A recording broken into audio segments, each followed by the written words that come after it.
Hello again. The main news tonight is that emergency services in the US are struggling to cope with the scale of the massive disaster which saw terrorist attacks on at least 3 major targets. The 2 towers of the World Trade Center in New York have collapsed after planes crashed into both. Up to 70,000 people work in and around the towers. The Pentagon in Washington has also been evacuated after being struck by an American Airlines jet which had apparently been hijacked. At least 1 further hijacked passenger jet has crashed in Pittsburgh, and there are still a number of unaccounted for aircraft. The exact chronology of the events is as follows. At about 10 to 9 New York time this morning, that's 10 to 2 Irish time, the first aircraft, a United Airlines jet, crashed into one of the 2 towers of the World Trade Center. It sparked an explosion and sent huge palls of smoke into the sky. 18 minutes later, another aircraft was then caught on camera flying directly into the second building, sparking an explosion and devastating the upper floors. An hour after the first attack on the World Trade Center, an American Airlines aircraft crashed into the Pentagon in Washington. A car bomb went off outside the building, though that is as yet unconfirmed. The White House and the Capitol buildings were also evacuated.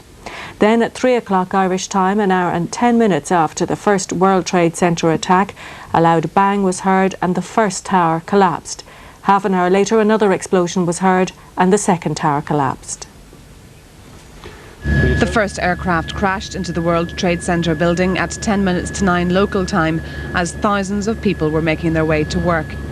American television networks began broadcasting the scene live around the world. And 18 minutes later, the world watched as another airliner crashed into the second of the towers. One of the planes involved in the crashes was a Boeing 767, which was reported to be hijacked en route from Los Angeles to Boston. There may have been as many as 158 people on board. The 1,400-foot-high buildings blazed for over an hour, while down below there was complete chaos as New York's emergency services tried to evacuate the buildings. Eyewitnesses reported seeing bodies plunging from the towers. Then at 10 a.m. local time, the first of the World Trade Center towers collapsed. At 10:30, 1 hour and 40 minutes after the initial plane attack, the second of the World Trade Center towers crumbled. Everyone aware that we're going to be seeing some tape.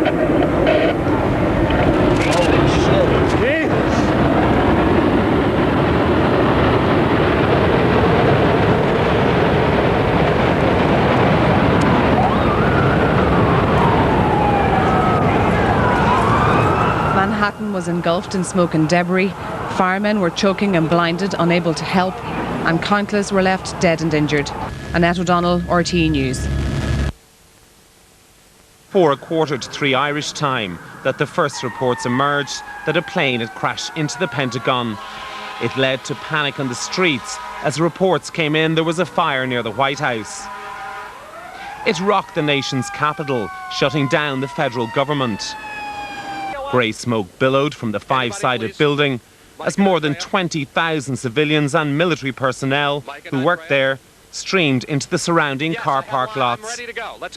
Eyewitnesses said there was complete chaos and there was no immediate word on casualties. I'm actually astonished, I'm scared to death, and I'm praying for all of us. It's terrible. Absolutely terrible. Not just for my convenience, but for probably the hundreds of people that have already died. It's shocking. Frustrated with the country as a whole that we don't take a strong stand against terrorism. This had to happen. As long as we're going to let people off the hook in the Mideast, Iraq, Iran, and places like that, when they blow up buildings in Beirut and places like that, if we don't take a strong stand, this is going to continue. President George W. Bush was not in the city at the time, and he cancelled his planned day in Florida to head back to the capital to take charge. One eyewitness at the Pentagon, which is located in Virginia just across from the city of Washington, said the plane that crashed appeared to be a commercial airliner that was accelerating as it approached. The White House ordered the evacuation of the complex, and eyewitnesses said fire trucks surrounded the president's residence. As smoke from an undetermined source billowed from outside the grounds and the south side of the complex. Military could be seen on the roof of the White House as fears emerged that a second plane was on its way. F-16 fighter planes were scrambled, but fears of a second air attack didn't materialise. Michael O'Kane, RTE News. Well, parts of the City of London were closed down as part of the most stringent security operation set in motion by the British authorities. Prime Minister Tony Blair has been giving some latest reaction to the attacks.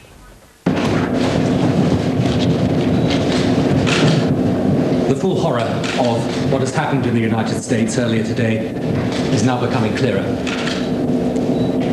It is hard even to contemplate the utter carnage and terror which has engulfed so many innocent people. About 1,500 quid, Stan. Bird in the hand. Our solidarity, our profound sympathy, and our prayers. Countries around the world, including Britain, will have been caught up in this terror. I have just chaired an emergency meeting of the British Government Civil Contingencies Committee, and I would like to explain some of the measures that we have agreed to take here. There are a range of precautionary measures. We have stepped up security at airports to the highest levels. No flights will take off from the United Kingdom for which we cannot apply the highest standards of security for aircrew and passengers. Private flights have been stopped except where specifically authorised.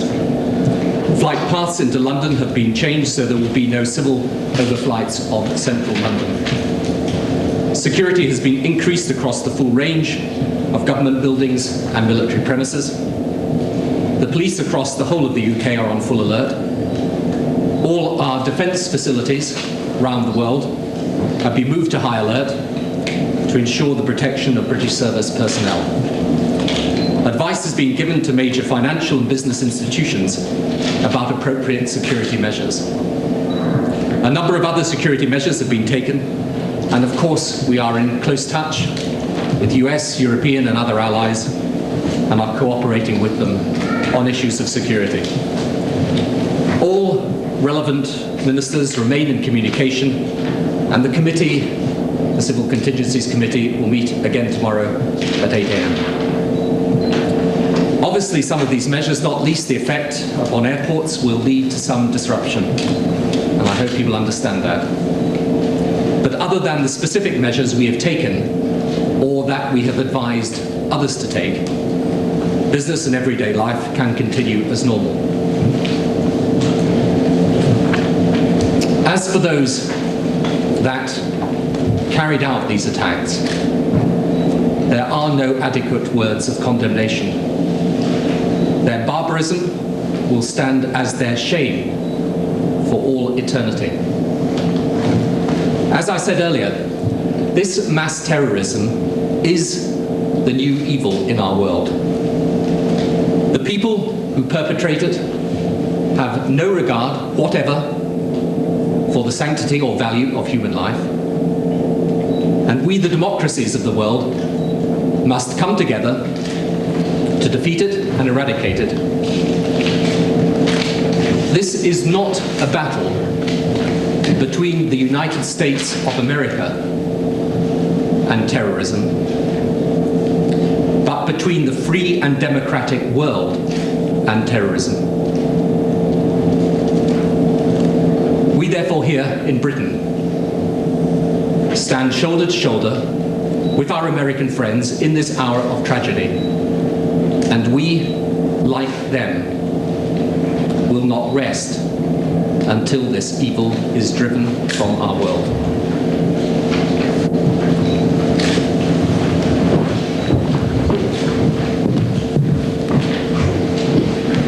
The British Prime Minister Tony Blair speaking a little while ago. In other developments in the last hour or so, Israel has closed its airspace for 24 hours to all incoming flights by foreign airlines. We're also hearing that NATO ambassadors have been called to an emergency meeting at 9 p.m. GMT this evening, according to the NATO General Secretary George Robertson.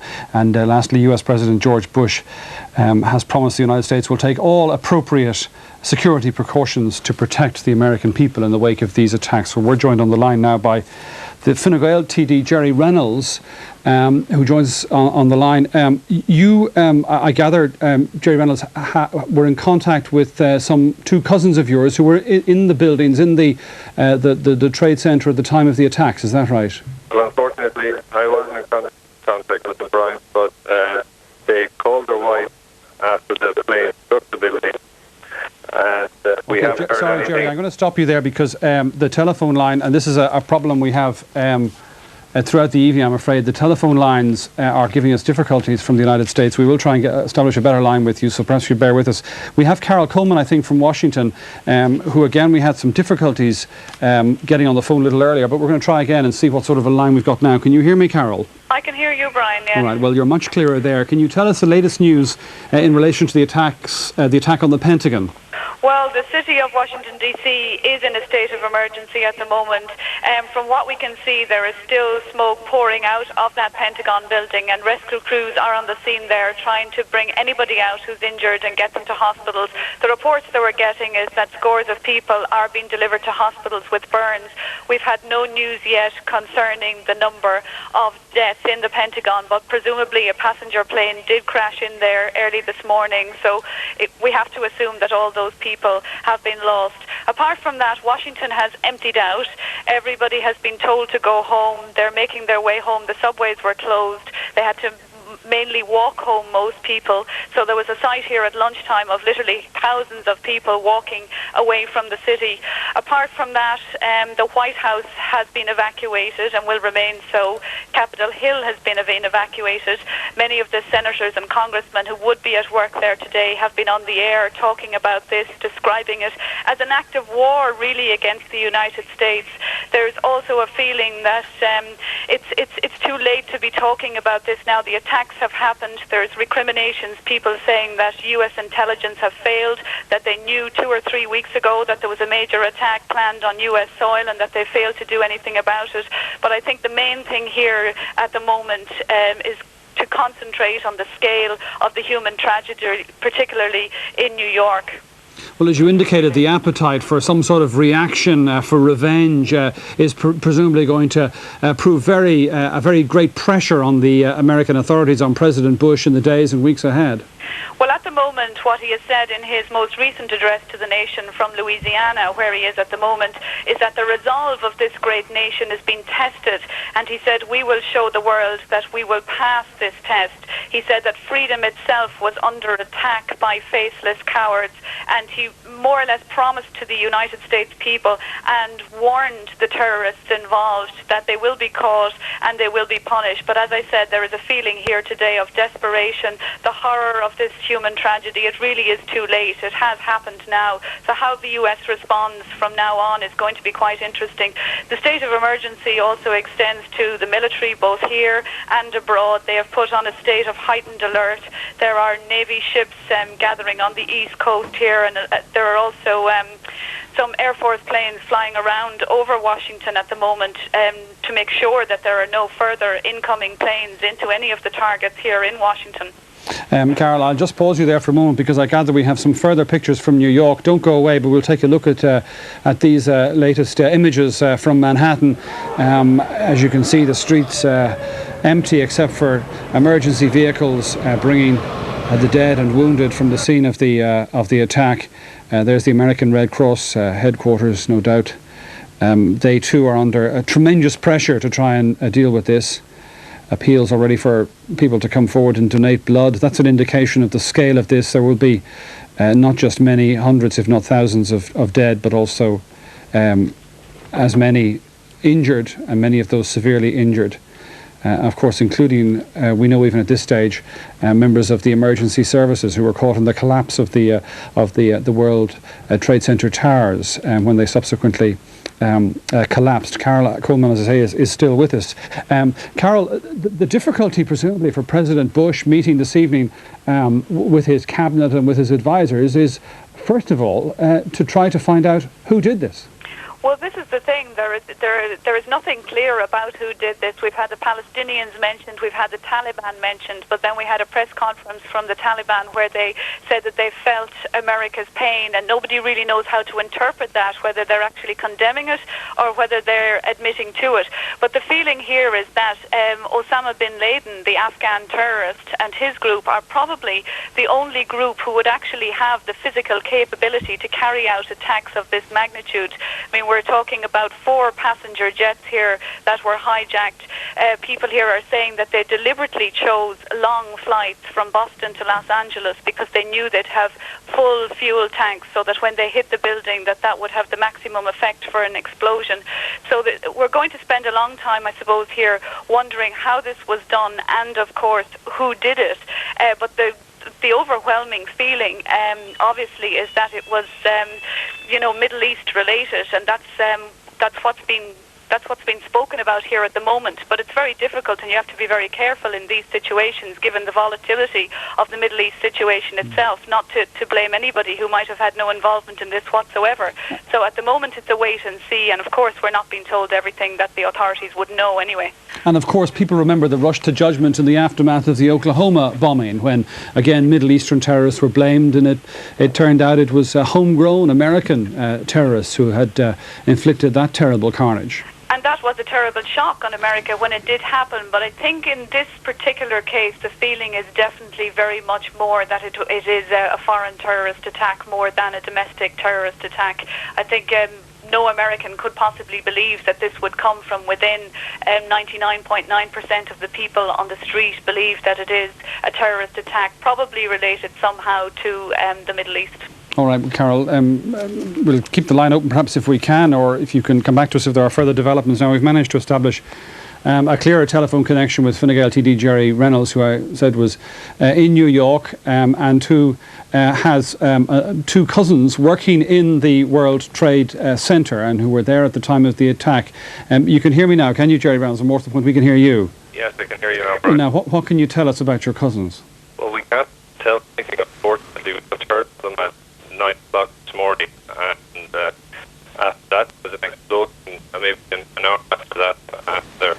Okay, sorry, Jerry. I think the line evidently is giving persistent difficulties. My apologies for that. We will try and make contact with you a little later if we can. But thanks very much for that, and our apologies. Well, in the aftermath of the attacks, stock markets plunged this afternoon. In London, share prices fell by 5.7%. In Germany, the fall was 10%. All financial trading in the United States has been suspended, and oil prices surged. Economists and analysts are now fearful about the implications for the global economy of today's attacks on the United States. This was the scene in the Bank of Ireland Treasury dealing room this afternoon as traders tried to absorb the enormity of what has happened in the United States. And it was typical of what went on elsewhere at the IFSC in Dublin. There was no frenzy of trading, just shock and horror and confusion registered on the faces of everyone present.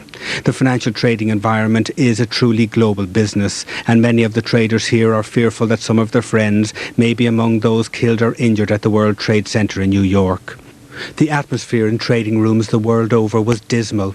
Share prices fell by 5.7% in London, 10% in Germany, 7% in France, Italy and Switzerland. Here in Ireland, the fall was just over 2%. Well, all the US markets are closed, but what you're seeing is a significant flight into cash. People are getting out of anything risky like equities and trying to put their money into cash. You're also seeing people selling the dollar and buying other currencies like the euro and sterling, the Swiss franc, and also there's been a lot of speculative buying of oil, so oil prices have gone up significantly. The rise in oil prices is due to the expectation that the United States may now launch a military response, possibly in the Middle East. However, if those oil prices do stay high, then the global economy will undoubtedly be damaged. I think you can say what may well happen is that the Americans will circle the wagons, if you will, and so there may be significant retrenchment in American spending abroad, both tourism and in terms of foreign company participation abroad. So I think undoubtedly the economic impact is negative for the world economy in the shorter term. While the precise economic consequences of today's terrorist attack are difficult to predict, there can be no doubt that those consequences are potentially terrible. The World Trade Center was symbolic of the free trade environment out of which this country has done so well in recent years, and any attack on that is an attack on our interests as well. George Lee, RTE News. Now we're returning to New York and Pierce O'Reilly, who's a journalist with the Irish Echo newspaper there. Pierce O'Reilly, did you see what happened? Well, it's unbelievable what I saw this morning as I came into work heading down Fifth Avenue. As I approached the office, I saw one of the terrorist planes crash into the southern tower at the World Trade Center, and unbelievably, people from every district, every office all over New York were outstanding, witnessing one of the worst attacks ever on the US. When I got to the office, my editor said, listen, we got to get down here and see what's happening. About 50 feet away from the second World Trade Center, the building exploded into a huge ball of flames before me. Unbelievable. The whole sky turned red. People were rushing. Fire officers are panicked. And everybody coming out of the building were saying that there's people trapped inside. I saw about 15 people jumping from about 60, 70 floors up. People hanging off ledges. You know, we've heard about the Oma bomb atrocity in the north, but this was something that I don't think will ever be experienced by New Yorkers or anybody living in the US again. And what did the people around you, what was their reaction? They must have been in shock. Well, there was complete mayhem on the streets to start off with. Police officers panicked, rescue crews panicked. People are being paid millions of dollars as spies and internal investigators to be able to monitor political and war-term technology. But nobody expected this to come this morning here in New York City. It came as a surprise to everybody. Even President Bush himself, the mayor here in New York, Giuliani, nobody had expected. There was no even hint that this attack was going to take place. And we must also say that it's a huge political, important day in New York City, insofar as that the Democratic primary elections were meant to take place today. They have been cancelled, as has everything else. The complete city has come to a standstill. War planes are hovering over the city at the moment, and the entire police force of New York have been called to duty. All emergency crews have been asked back into the city. Even retired firefighters are coming back to help with a lot of the people involved in this atrocity. Well, how are the emergency services coping? Well, first of all, the emergency service is completely panicked. I was about 50 feet away from the second explosion, and unfortunately, what happened here was that the first explosion went off at around 8:45 in the morning. Now, if that explosion had taken place 15 minutes later, the number of fatalities would be tripled or quadrupled. Luckily, if there is such a word that you can use, it happened 15 minutes before most of the offices opened in the southern section of Manhattan. When the explosion did take place, nobody was expecting that the second tower would also collapse. So the firefighters and all the rescue crews went into the building, did their best to evacuate it, and died then in the building when it collapsed on top of them. I had to leave the district after about an hour because it was complete mayhem. Nobody knew what was happening. There was people crying on the street. It will remind you of a scene if a cave blew up. The people were coming out, officers were coming out of the smoke, and from head to toe they were covered in inches of soot, smoke, smouldering flames, and there was glass and debris bricks flying all over the place. To be honest about it, as reporters, we're very, very lucky, and we actually crossed a lot of the police line to get in and see what was happening. The first explosion took place, so everybody said that was it, and then all of a sudden the second building collapsed feet away from us.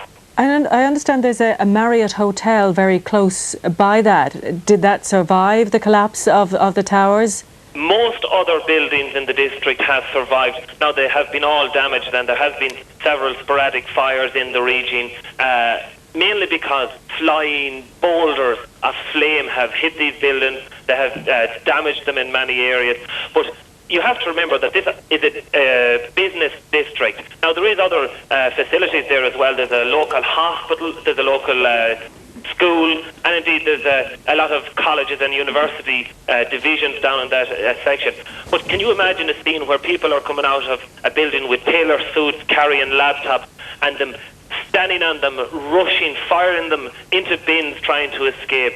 You know, it was unbelievable scenes. I even saw a fire officer coming out where one of his mates had to pull out a piece of glass out of his bag, where it had dug into his bag from a broken window. And as well as that, the scenes, seeing people hanging out of windows, and at least 6 people I saw jump out of windows from 70, 80 floors up. You know, it was like a scene where there was 2 smoking cigarettes in the bottom of Manhattan, and all of a sudden the people at the bottom are choking in the smoke and the dust, and all of a sudden they just explode on top of them.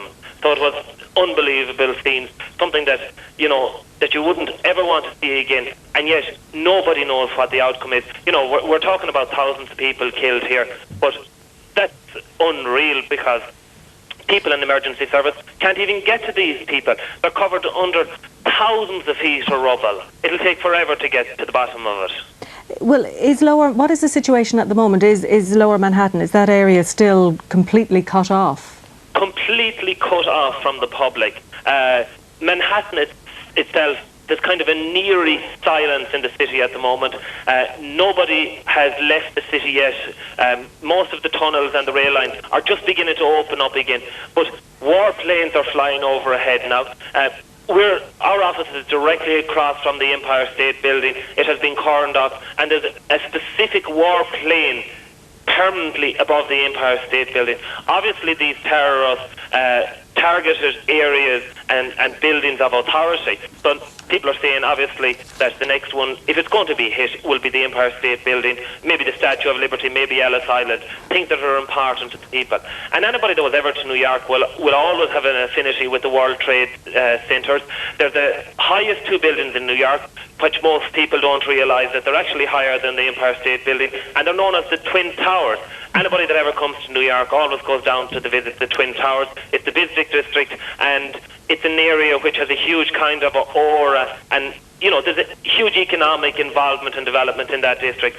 People are saying that the New York economy will never recover. Pierce O'Reilly in New York, thank you for that graphic description of the events today. Well, now, of course, as part of today's series of attacks, a hijacked plane crashed near Pittsburgh in the United States. We've just got these pictures. This apparently was the 4th aircraft that was hijacked. It too was a passenger aircraft.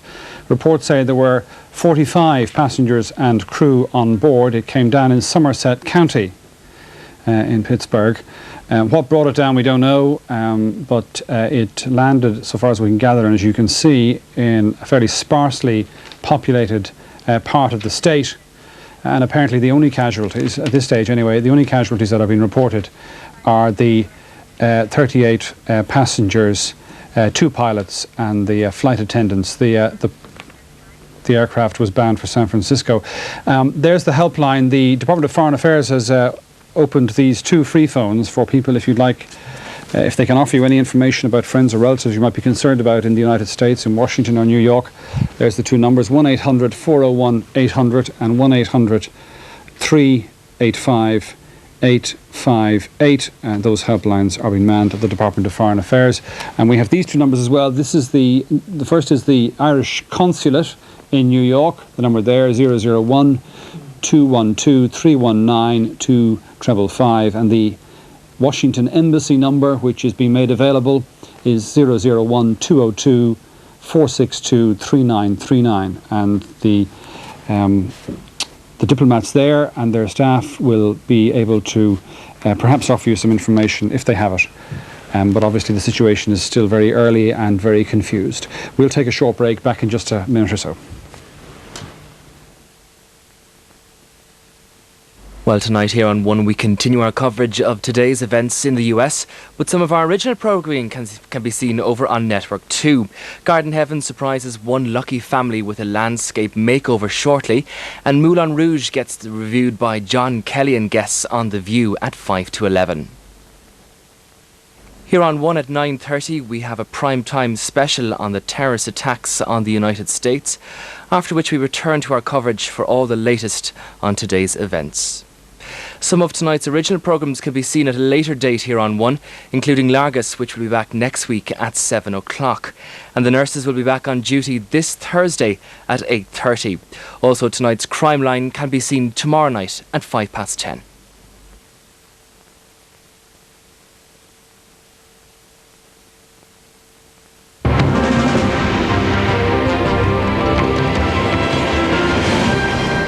Welcome back now. A summary of the day's events once again. Hundreds, possibly thousands of people are feared dead after a series of terrorist attacks in the United States.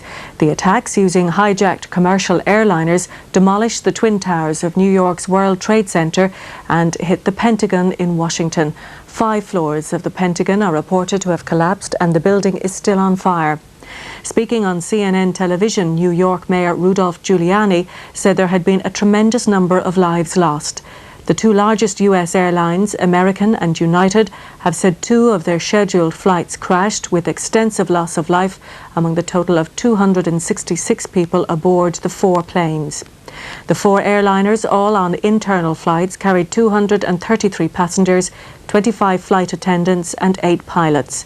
2 hit the World Trade Center, 1 hit the Pentagon, and a 4th crashed in Pennsylvania. All commercial flights throughout the United States have been grounded. The US President George Bush is convening a meeting of his cabinet. It's believed to be happening in Nebraska. He's not returning to Washington. The government here has expressed horror and condemnation. Meanwhile, Foreign Affairs Minister Brian Cowen and the Palestinian President Yasser Arafat condemned the attacks at a joint news conference in the Gaza Strip. Both men expressed their sympathy and condolences with the American people. Mr. Cowen said all efforts must be made to find the perpetrators. In Kabul, a spokesman for Afghanistan's ruling Taliban said that Saudi dissident Osama bin Laden could not be responsible for today's spate of terror attacks, which it condemned. And just to say that the death toll from today's attacks won't be known for at least a day, according to New York Mayor Rudy Giuliani, but he said it'll be more than any of us can bear. And I think from what you've been hearing and what you've been seeing over the last number of hours, if you've been with us, you can fully appreciate that the human cost of this will be most terrible, most appalling. With us in studio is the retired Chief of Staff of the Defence Forces, Lieutenant General Jerry McMahon. First of all, the first thing I suppose to be said about this is that here we have 4 planes hijacked, 3 attacks, all within a very short period of time. This was a very well planned, well organised, and in terms of the terrorists, sufficiently executed attack which resulted in appalling casualties. Yes, I would have to say before I answer that I'm just as appalled as anybody with this huge tragedy. However, casting a cold analytical eye at it, you've got to take on board that here we had an operation launched from inside the United States, perhaps planned outside, who knows, but launched from within the United States, where 2 aircraft out of Boston were hijacked, 1 out of Dulles in Washington hijacked, 1 out of Newark hijacked, and delivered to target areas where there were, number 1, large concentrations of people, and number 2, prestige targets, the Twin Towers representing America's commercial might and the Pentagon representing its military might. This was a very, very well planned, thoroughly planned and very well executed operation. And whoever carried this out, it would seem, identified a flaw within the United States aviation security setup, that internal flights by and large are accompanied by fairly lax security procedures. I think people who've travelled in the US will know on internal flights that people get on and off them like they get on and off a bus, and there's very little security. Well, I funny enough, about 2 weeks ago or 3 weeks ago, I had experience of this myself. I flew into New York and on to Washington. The flight into New York, international flight, had its usual level of security. I switched the following day. I stayed overnight in New York. The following day I switched to LaGuardia Airport to fly out of there. And there was absolutely no problem. It was like getting on a bus. However, once they saw my airline ticket, that I had initiated my flight from outside the United States. Then my baggage was all taken off again, and I was thoroughly searched. So it seems to me that the security services are predicated on watching for an outside threat, whereas this threat was mounted from inside the United States. Although, as you say, it may well have been planned outside. When as we've been hearing, President Bush is in Nebraska. He didn't immediately return to Washington, presumably for security reasons. I imagine if you were offering him security advice, you'd say, for the moment, keep clear of Washington. Well, I think all you've got to do is recall the kind of security that surrounds a president, even when he's visiting a benign country like Ireland. The White House was cleared. There was no way he was coming into Capitol Hill. He will be kept under wraps, but he will talk to the nation over and over again throughout the day. What do you think will be the advice, the nature of the advice that he'll be getting from particularly people concerned with the security aspect of this? I think that they will react, first of all. He's going to be put under tremendous pressure from the US public, and already his statements are going down that road to hit back. But the problem is who to hit. There will be the usual list of suspects. Muslim fundamentalist terrorist organizations, or indeed states, or both. Internal United States terrorism would be down the list, but will have to be considered.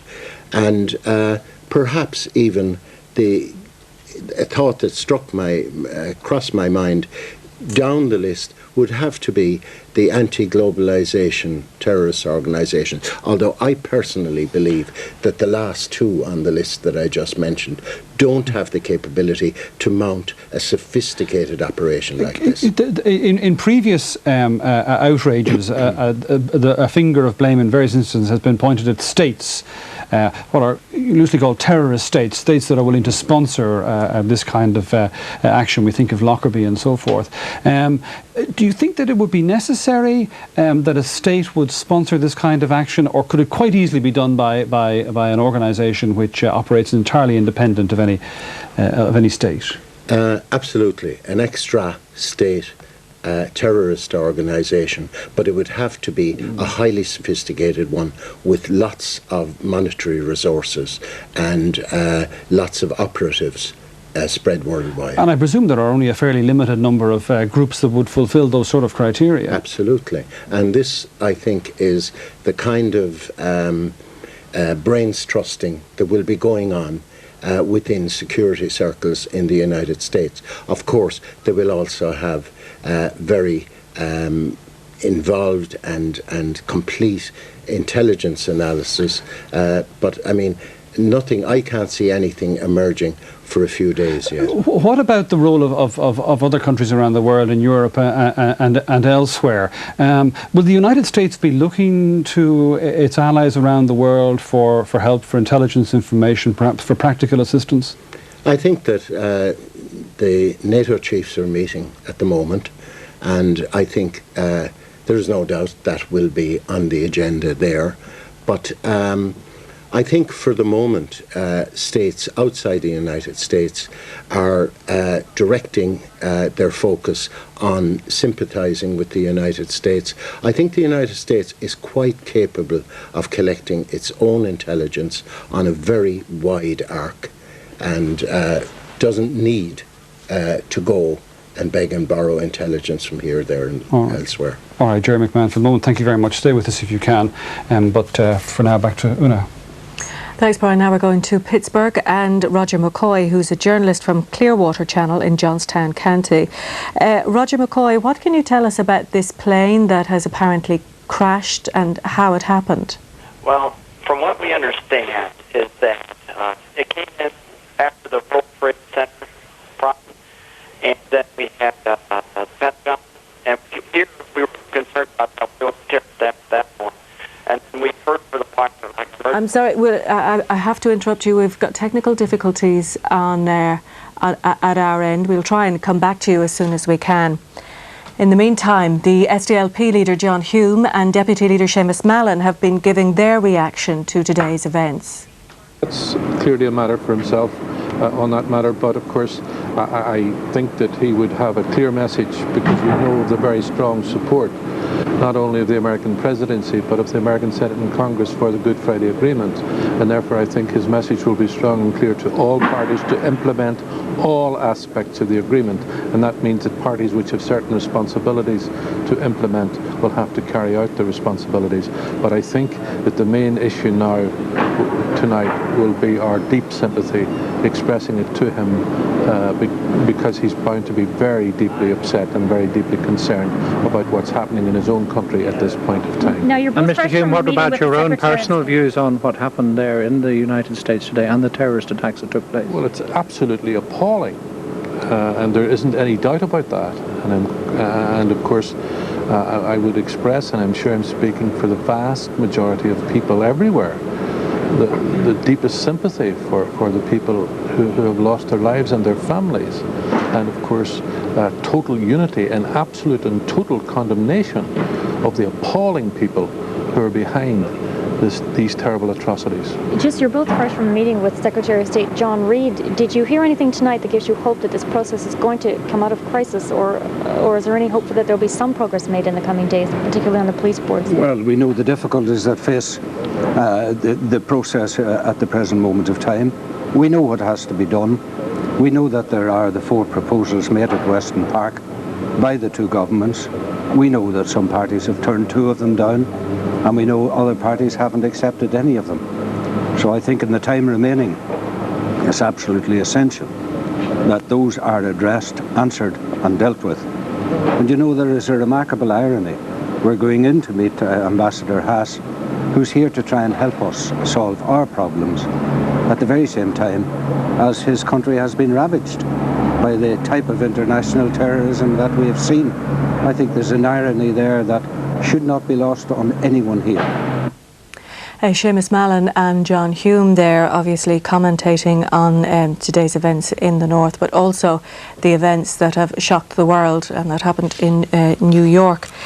George Lee, our economics editor, joins us now. George, without wanting to take away at all from the awful human tragedy that's involved here, this will have a worldwide effect on the economy, will it not? It will. I think in trading rooms all over the world there will be people who would have watched today's events fearful that some of the people who they know, their colleagues, their friends, maybe people they're related to, would have been in that World Trade Center.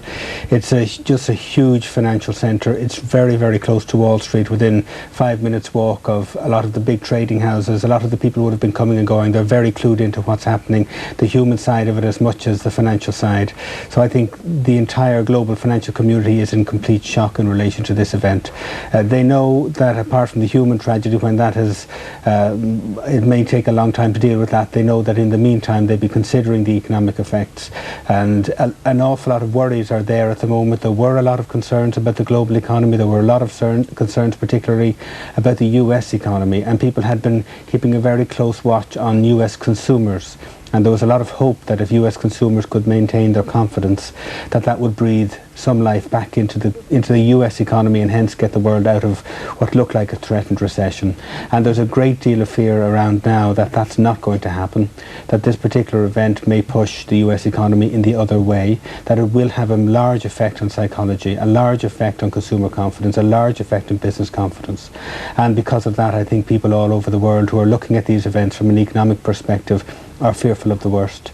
I think now, where you would have had a lot of people still keeping their fingers crossed, hoping that the US was about to recover, I think those people are now beginning to accept that may be a long time away, and that has a lot of implications for us, for the global economy, and for general levels of buoyancy and confidence, and for wealth. Well, we've seen the price of oil shoot up already today. And that's the big fear. It was only in 1999 that oil prices went very high. They went over $30 from $10, and that increase is blamed for part of the slowdown. It was one of the factors which led to the global slowdown, which fed through to the US technology collapse. And so oil prices are so critical to the global economy. And we all, although at the time people might say, well, I don't have oil central heating, it doesn't affect me. It does affect people. It affects jobs here, it affects confidence here, it affects wealth here. And so when you see those oil prices going up, fair enough, it's a knee-jerk reaction. There's some concern that we're going to get a military response possibly in the Middle East, and that's why the oil prices went up. They went up by 10% today. If that increase were to be maintained, there's no doubt but that will impact on our economy here, on the European economy, on the global economy. So regardless of what happens in America, we have to watch that and be concerned. Those financial signals are there because they're alarm bells. This is a very serious event, and because the global economy was at that balance at the moment, people didn't know where it was going. I think it's very difficult to be optimistic about where the trend is now. This may have tilted the balance the other way. Absolutely. So I think if somebody were out there about to pay, considering paying massive overinflated prices for houses or for stuff like that, if it were me, I'd be thinking about not paying an overinflated price. I think it will have an effect on people's confidence. Anybody who has their head screwed on right now will not extend themselves too much in the short term until they see how this thing pans out. In the financial markets, people are rushing for cash. They're rushing for cash, or the gold price went up again today. A lot of uncertainty. Oil prices went up, but every other share, every other type of share went way down. In Britain, in the UK, £67 billion were wiped off share prices. That was after a point yesterday when £40 billion were wiped off share prices. Things were very tenuous anyway. Confidence was fragile, and this came at just a time, a crucial time, where it really is an enormous blow to the global economic sense of security at the moment. And I think we just all have to wait until we get through the next couple of days and see where it takes us from then. A lot will depend on how America reacts. George Lee, there we leave it. Thank you for talking to us. Thank you. Well, now, as we've been telling you, there was a fourth aircraft hijacked in the United States today. It was brought down outside Pittsburgh. And with more on that, we're joined now by Roger McCoy, who's a journalist in that city. What can you tell us about this, apparently this fourth aircraft which was hijacked? Well, from what we understand is that it came down about 25 miles north of us.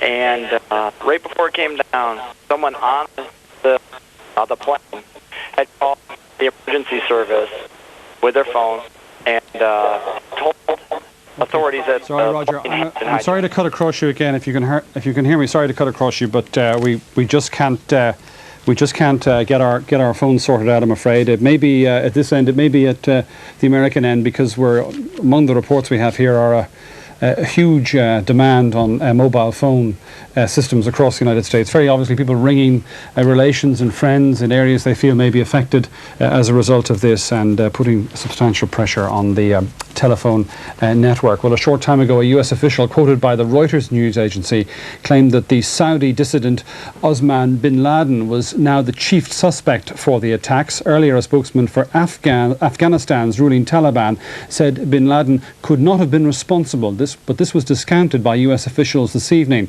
Earlier, Iran and Syria, two countries not seen as friendly towards the US, both condemned the attack. Speaking in South America, the US Secretary of State Colin Powell said that no act of terrorism would be allowed to crush America or its democracy. A terrible, terrible tragedy has befallen my nation, but has befallen all the nations of this region, all the nations of the world, and befallen all those who believe in democracy.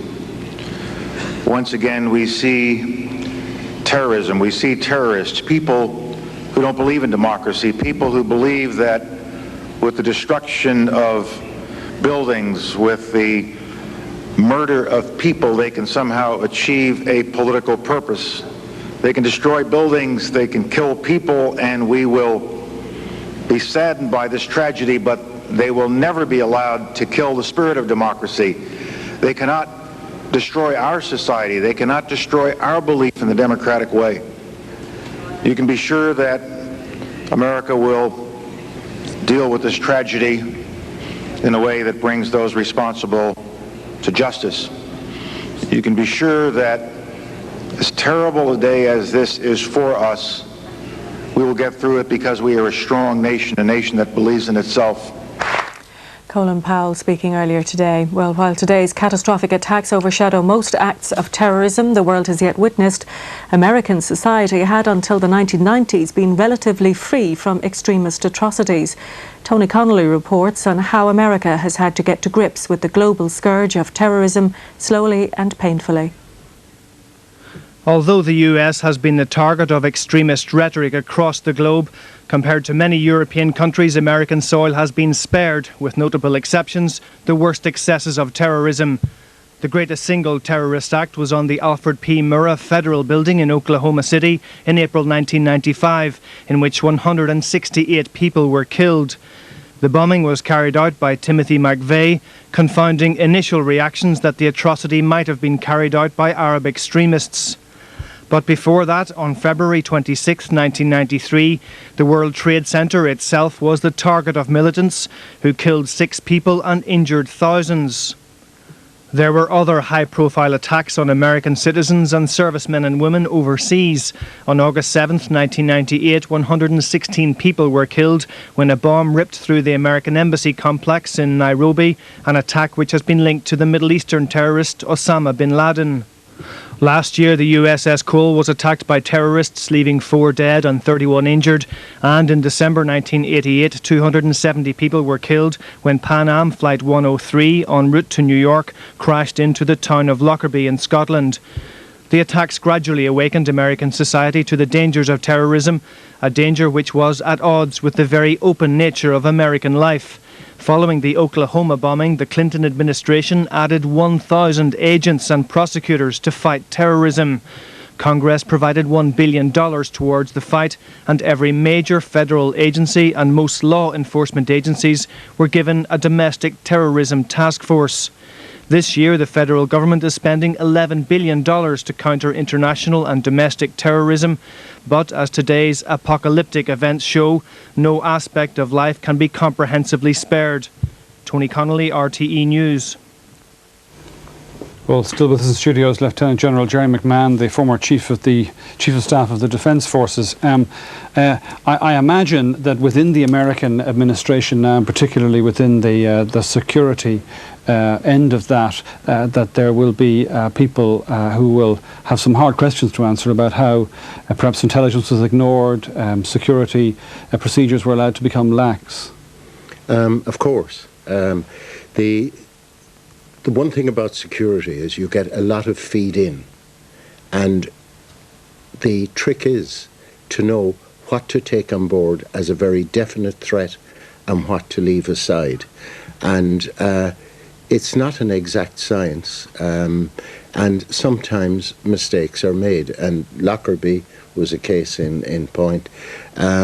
It's far too early at the moment to know this one, but I mean, it is a huge terrorist operation waged from inside the United States. So a lot of questions have to be asked. What kind of, this is perhaps an impossible question to answer, but what kind of preparation would somebody who carried this out have done? Would they have carried out dummy runs, for example? Would they have tested whether they could smuggle weapons through the airports onto aircraft? What level of preparation do you think would have been necessary?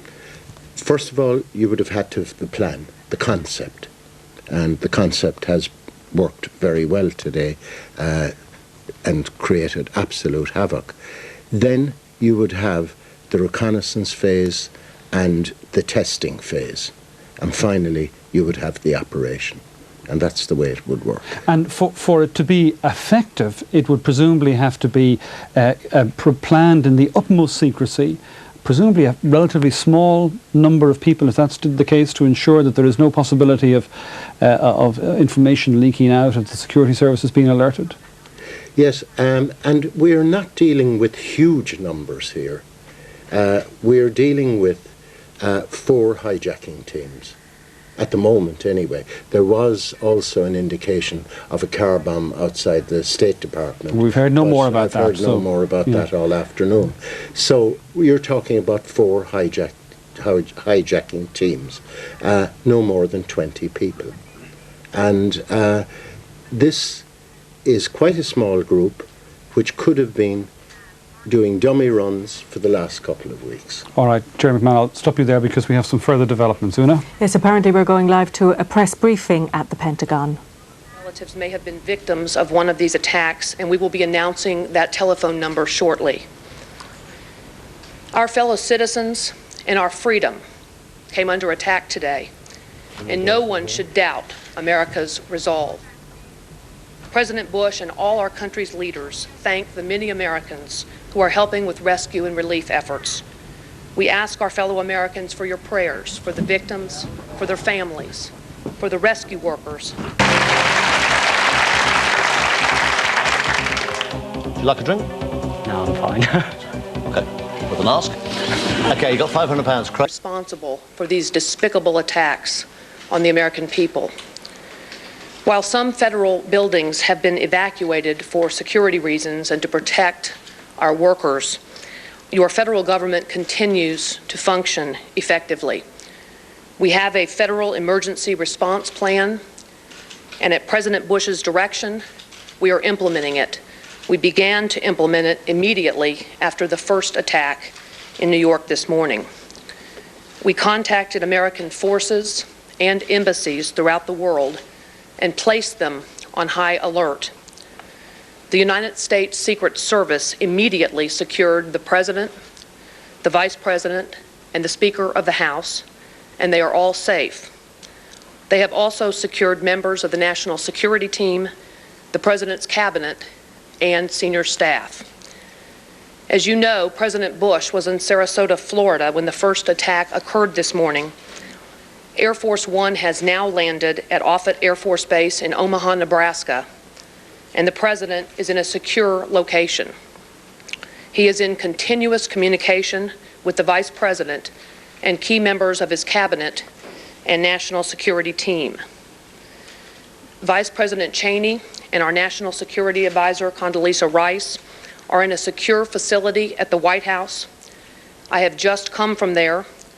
The Secretary of Transportation and other members of our White House senior staff are gathered at a command center there, and we are coordinating with other branches of our federal government. The Secretary of Defense remains at the Pentagon, and the Secretary of State is en route back to Washington from his trip to South America. President Bush is conducting a meeting of the National Security Council as we speak. They are meeting President Bush from his location and other members from different locations in Washington and other locations. As many of you have been reporting, the Federal Aviation Administration ordered all airports closed, and all planes which were in the air were directed to land at the nearest airport. International flights were diverted to alternate locations outside of the United States. Transportation Secretary Mineta has directed the Federal Aviation Administration to suspend operations until at least noon tomorrow. So no airline flights will operate until at least then and until the FAA announces that operations will be resumed. President Bush's spokeswoman Karen Hughes bringing us the latest on the response of the authorities to today's attacks. We're joined on the line by our Washington correspondent Carol Coleman. Carol, by the sounds of it, the United States administration, the Bush administration, is on the nearest thing to a war footing tonight. Yes, that seems to be the case. I mean, you heard the details there from Karen Hughes. She said she's just come from the White House where a number of the key personnel are there, and at the moment they're in a conference call with President Bush, who is also in a secure location in Omaha, Nebraska. They're trying to figure out really two things. First of all, you know, how to continue this rescue operation, try to make sure that anybody that needs to be rescued will be rescued tonight. And the second thing, obviously, is to try and find out who committed this awful atrocity and how to deal with it. Already we're seeing reports from unnamed sources in the administration blaming Middle East terrorists, blaming Osama bin Laden. Already they're pointing the finger of blame in that direction, but no evidence yet to support that. There is no evidence that has been made public to support that. We don't know what they know because obviously they have other sources of information that are not released to the public. But the general feeling among the people here in America, 99% of them, would be that this is somehow connected to the Middle East. And that presumably will increase the pressure, maintain the pressure on President Bush to respond quickly and to respond vigorously. Well, I think that is the case. The first thing he's done is he's made a very strong statement saying that this has been an attack on freedom itself by faceless cowards. He says that the United States' resolve is being tested at the moment, and he says, make no mistake, the US will pass this test. So he's trying at the same time to calm down American citizens and reassure them, and also to send a warning out to whoever was responsible for this, that they will be tracked down and they will be punished. But the general feeling really among the people is that this is too late. I mean, the attacks have happened. Look at New York, look at Washington. Hundreds of people, perhaps thousands, are dead. They're saying that we won't know for several days how many lives have actually been lost in these attacks. But there's no doubt that President Bush is going to have to take a very firm stand, and people will be watching very closely to see how the administration responds in the coming days. All right, Carol, there we'll leave it for the moment. Thank you very much indeed for that. Carol Kuhlman in Washington. And now we make way for the 9 o'clock news, but before that we'll just recap the day's events. Many thousands of people are feared dead as emergency services in the US struggle to cope with the scale of the massive disaster which saw terrorists hijack 4 commercial aircraft and launch attacks on 3 major targets, both towers of the World Trade Center in New York and the Pentagon in Washington. When people are jumping out the windows, over there they're jumping out the windows, I guess because they're trying to save themselves, I don't know. Back, back, back, back.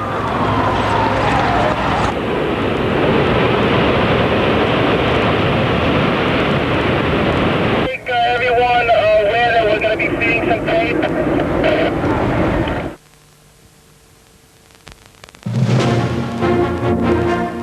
Mass murder in Manhattan, a human tragedy of biblical proportions, killing, maiming, touching thousands in America and throughout the world. Locations Irish people know so well, the symbolic economic, political and military power centres of the United States. We trace the events of an awesome day, the likely criminals and probable effects. Prime time.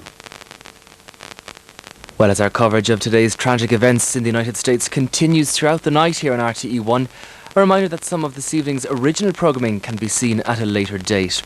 Largus returns next week at 7 o'clock, and we check in with the nurses this coming Thursday at 8:30. Also, tonight's Crime Line will be shown tomorrow night at 10:05.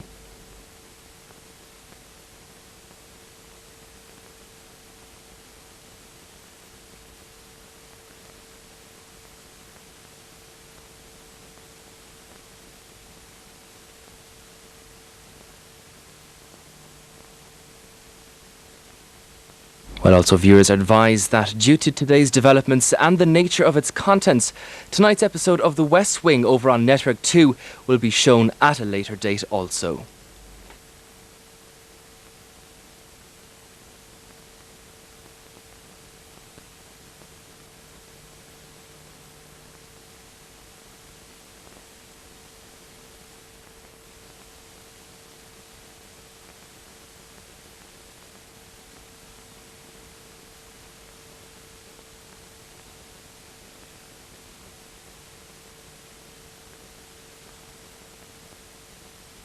Well, also another reminder that we join the primetime team following the main evening news this evening for a special programme on today's devastating events in the United States.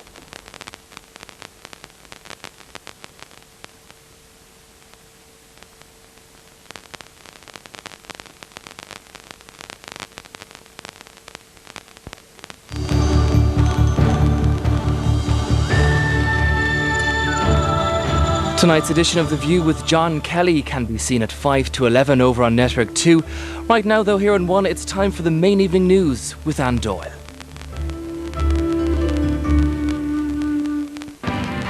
Today, we've had a national tragedy. 2 airplanes have crashed into the World Trade Center in an apparent terrorist attack on our country. One, then a second hijacked plane destroyed the buildings where thousands work. Over 100 stories high, the Twin Towers came down in clouds of smoke and fire. In Washington, the Pentagon itself came under attack from a third hijacked plane.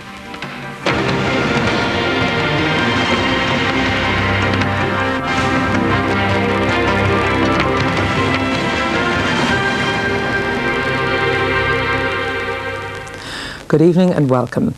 The United States is this evening trying to come to grips with a series of terrorist attacks which it's feared has claimed the lives of thousands of people. 3 planes were hijacked, then flown into both of the World Trade Center towers in New York and the Pentagon building in Washington. A 4th hijacked plane crashed in Pennsylvania. No group has claimed responsibility for the attacks. The Taoiseach and the Taoiseach have joined leaders around the world in condemning them.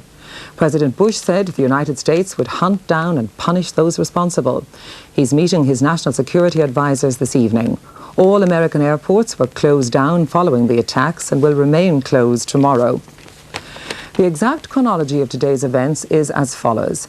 At about 10 to 9 New York time this morning, that's 10 to 2 Irish time, the first aircraft, a United Airlines jet, crashed into one of the 2 towers of the World Trade Center. It sparked an explosion and sent huge poles of smoke into the sky. 18 minutes later, a smaller aircraft was then caught on camera flying directly into the second building, sparking an explosion and devastating the upper floors. 1 hour after the first attack on the World Trade Center, an American Airlines aircraft crashed into the Pentagon in Washington. A car bomb went off outside the building. The White House and the Capitol buildings were evacuated. Then, at 3 o'clock Irish time, an hour and 10 minutes after the first World Trade Center attack, a loud bang was heard and the first tower collapsed. Half an hour later, another explosion was heard and the second tower collapsed. The first aircraft crashed into the World Trade Center building at 10 minutes to 9 local time as thousands of people were making their way to work. American television networks began broadcasting the scene live around the world. And 18 minutes later, the world watched as another airliner crashed into the second of the towers. One of the planes hijacked earlier was an American Airlines Boeing 767 en route from Boston to Los Angeles with 92 people on board. On the streets below, chaotic scenes of terror. We just saw people just falling, jumping out the window. So that's about it. The buildings blazed for over an hour. Desperate and dying people hung from windows hundreds of feet high in the sky. Then at around 10 a.m. local time, the first of the World Trade Center towers collapsed. At 10:30, 1 hour and 40 minutes after the initial plane attack, the second of the World Trade Center towers crumbled. Weather, we're going to be seeing some pain.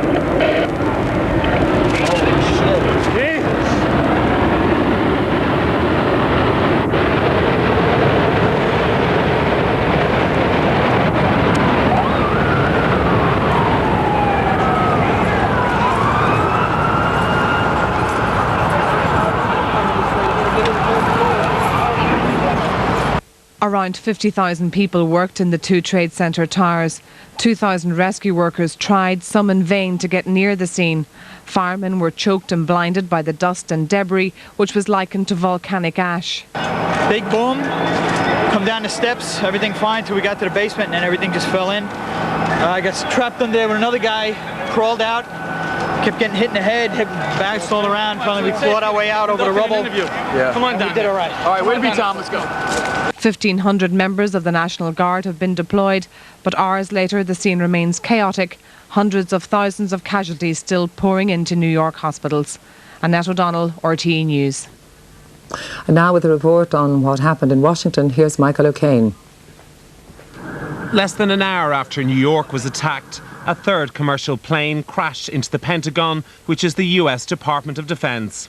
The 5-sided building was severely damaged, rocking the nation's capital, closing down the federal government. The aircraft, apparently a deliberately diverted scheduled flight, sliced into the building at a time when the offices and corridors were bustling with people. Eyewitnesses said the plane appeared to accelerate as it approached the Pentagon, which was severely damaged. As the emergency services arrived, the injured were treated wherever they were found. Grey smoke rose high into the air as more than 20,000 civilians and military personnel were evacuated into nearby parking lots. President Bush was not in the capital. He cancelled his visit to Florida and travelled to Louisiana. Some people were understandably angry, others just prayed for the dead and injured. I'm actually astonished, I'm scared to death, and I'm praying for all of us. It's terrible. Absolutely terrible. Not just for my convenience, but for probably the hundreds of people that have already died. It's shocking. Frustrated with the country as a whole that we don't take a strong stand against terrorism. This had to happen. As long as we're going to let people off the hook in the Mideast, Iraq, Iran, and places like that, when they blow up buildings in Beirut and places like that, if we don't take a strong stand, this is going to continue. The White House was evacuated, so too was Capitol Hill, with one congressman describing the attack as an act of war. Top government officials, including congressional leaders, cabinet members and the Chief Justice, were taken to secure locations to keep them from potential danger. A short time after the attack, military could be seen on the roof of the White House. As reports emerged, there was a second plane heading for Washington. F-16 fighter jets were scrambled, but fears of a second airstrike didn't materialise. Michael O'Kane, RTE News. The attacks on the World Trade Center happened as thousands of people were on their way to work. Our reporter Orla O'Donnell has been listening to some of the eyewitnesses describe what happened.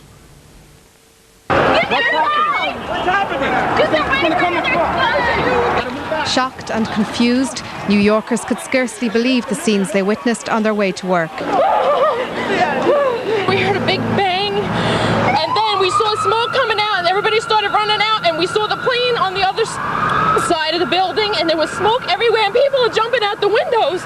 Over there, they're jumping out the windows, I guess because they're trying to save themselves. I don't know. It's just awful. I mean, it's incredible. It's just, I can't imagine how many people are dead.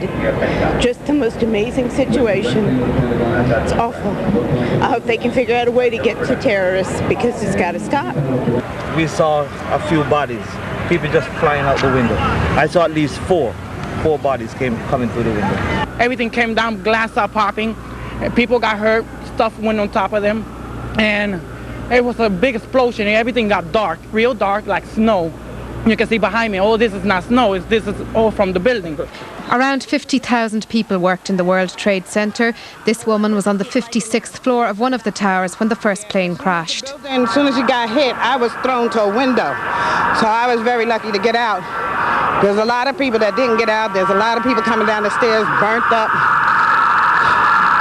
It's bad. Irish journalist Conor O'Cleary saw the second plane fly into the building. It seemed so out of place because it was a passenger plane, and passenger planes do not fly near the World Trade Center. And it just smashed right into the World Trade Center, and the huge billow of smoke came out and flame came out the other side, which means, I think, that the impact of the explosion went right through the building. New York's Mayor Rudy Giuliani has ordered the lower part of Manhattan to be evacuated. This man probably summed up the feelings of most New York residents. I'm in utter shock. I've never had a feeling in the city like this. Everybody is like frozen. I mean, this is like, if they can do this, what's next? Orla O'Donnell, RTE News. A fourth plane crashed near Pittsburgh, Pennsylvania, and we're joined on the line now by journalist Roger McCoy of Clear Channel in Johnstown, Pennsylvania. He's been following events throughout the day, especially the crash of the plane in Somerset County, Pennsylvania. Roger, we have had very little information on this side of the Atlantic about the Pennsylvanian crash. Are we sure, first of all, that it was actually sabotage? Well, we're pretty sure about that because someone on the plane had actually called what we call 911 here, which is our emergency service, and got Westmoreland County's 911 service. And they'd called from the plane, and they told them that the plane had been hijacked. This happened moments before it crashed here in Somerset. What sort of terrain did the plane crash in, Roger? Is it a populous area? Well, it flew right over a smaller town. I'd say maybe at the most 500 people live there, about 1,000 feet above them. A lot of eyewitnesses there had said that they had heard it roar over the town. It made a sudden 45-degree angle cut and then took a 45-degree angle into a strip mine area and just outside a recreational area called Indian Lake. No one was hurt. It crashed into almost like a field and part of the strip mine, and it left a 45-foot deep hole from what I understand. Yes, we did have conflicting figures. Earlier we had a figure of perhaps 300 people on board that plane, but What is your latest information? Our latest information is that that was a speculation, because from what we understand, now of course this is not set in stone, but from what we've heard is that it was 38 passengers. We had heard earlier from our Associated Press here that it had been, and from the United Airlines, that it had been 421. But according to the FBI, they had told us that it was 38. And Roger, of course, we're very much in the realm of speculation, but I presume we can take it that the likelihood was that this plane was actually to be used as a weapon against another building in the same pattern as we saw with the other 3 planes. Well, we aren't exactly sure what had happened. Our local area airport here, the Cambria County Airport, had been shut down. They knew the plane was coming in. They knew that someone was on it and hijacked it, and it came in above our airport about 6,000 feet.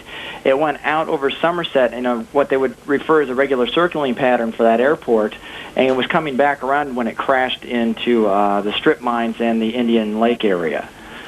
And no doubt this event has caused just the same level of shock and distress in that quiet area as those that we saw in New York and at the Pentagon. Well, in this area, it's one thing to hit New York City. It's another thing to hit the United States Capitol. But we're the heartland out here. We're more farming area, and to have something come in like that, and the only thing that we can think of, there is a factory here that does special technology for the U.S. military, but we thought it would be, when we heard about this, especially with the World Trade Center and then the Pentagon, we figured that it was more of a fear tactic and not a planned military target sort of thing. But it might have been, but if it was aimed at Johnstown, they missed the target by about 25 miles. Roger McCoy, thank you for joining us from Pennsylvania. No group has yet claimed responsibility for today's attack, but suspicion has already fallen on Islamic fundamentalist Osama bin Laden, who has been accused of masterminding a number of terrorist attacks against American interests. While America is almost too stunned to contemplate who might have been behind the catastrophe, US officials have already pointed the finger at Osama bin Laden. The Saudi-born millionaire and his terror network were identified by the